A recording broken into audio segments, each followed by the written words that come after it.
Welcome back again in my YouTube channel named Steno. Get ready for dictation. 5 seconds to go. Start.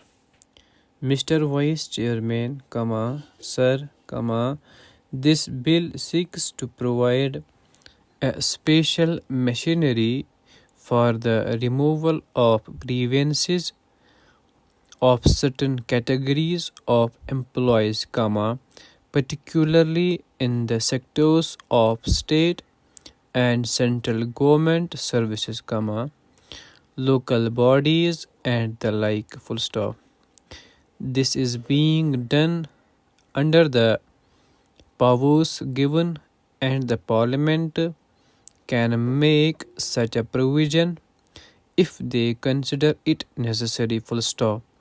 The laudable objective behind this bill is to have expeditious disposal of the day-to-day grievances of the employees, particularly, what is called service matters, full stop.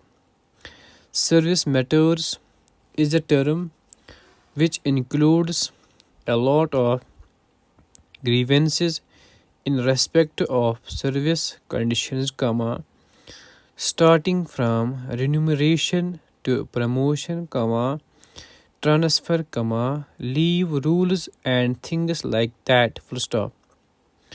I welcome this aspect that this bill makes provision to include all aspects of service conditions and makes provision for an employee to go to an administrative tribunal for seeking justice, full stop. The bill is welcome to the extent that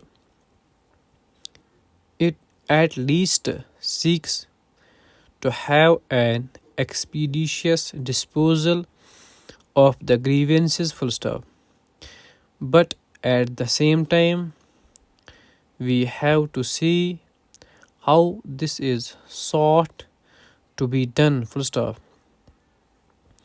I would refer particularly to the composition of the tribunal, to which references have already been made, full stop, as has been pointed out by a number of previous speakers, this is a provision whereby not merely a person who is a high court judge or a supreme court judge, serving or retired, can be made a member, particularly chairman or vice chairman, but a person at the level of a secretary, additional secretary, joint secretary, or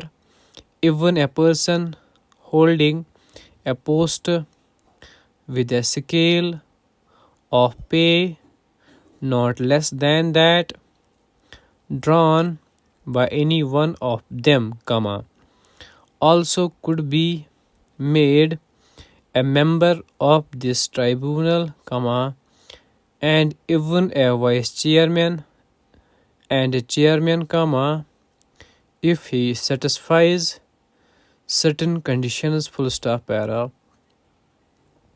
Here is my objection to the appointment of such a person for obvious reason that he is the person who, during the course of his service, has also taken certain action against the employees working under him, full stop. Therefore, if I may submit, he has a prejudicial mind already as far as the employees are concerned, we are trying to provide an appeal or justice rendered to a person who is aggrieved, and he must feel that not merely justice is done, but that justice appears to be properly done, and unless that is ensured, it is no use having these provisions full stop. The person who constitute this tribunal have to be impartial, independent and judicial full stop.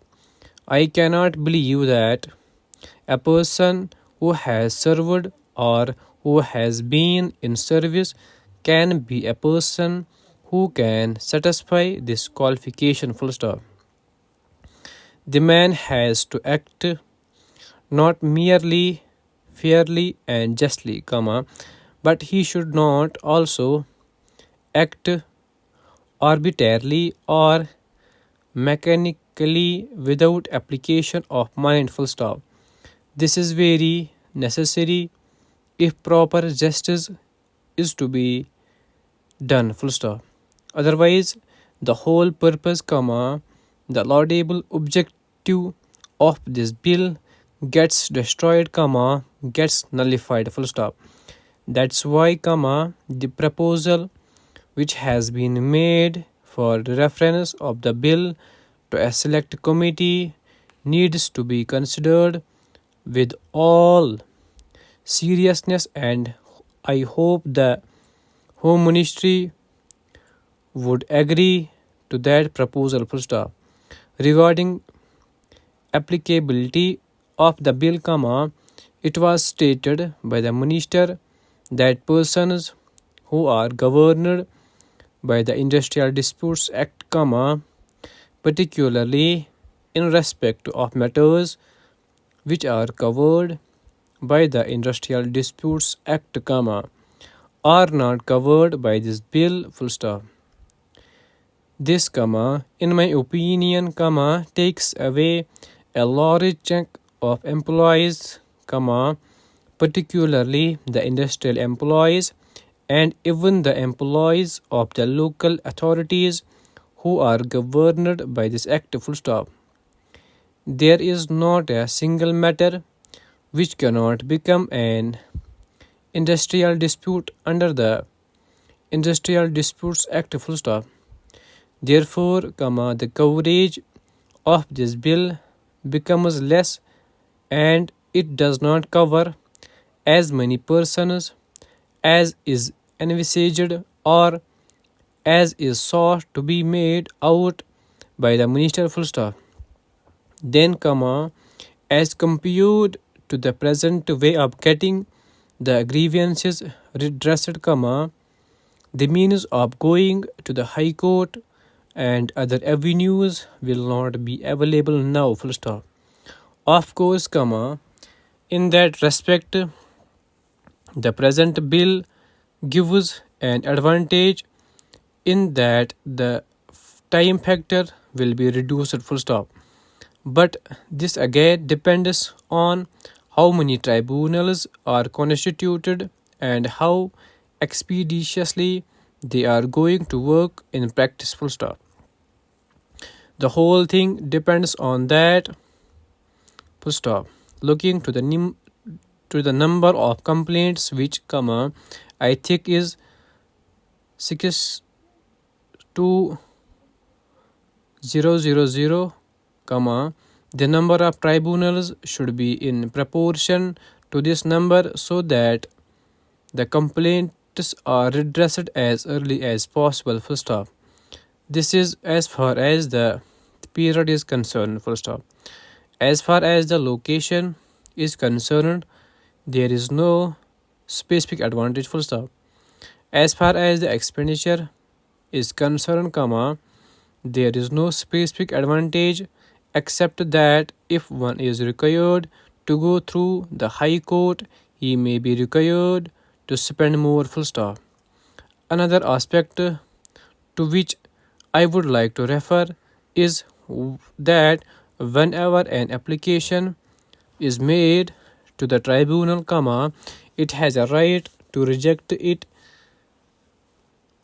full stop, if it does not satisfy certain conditions, full stop.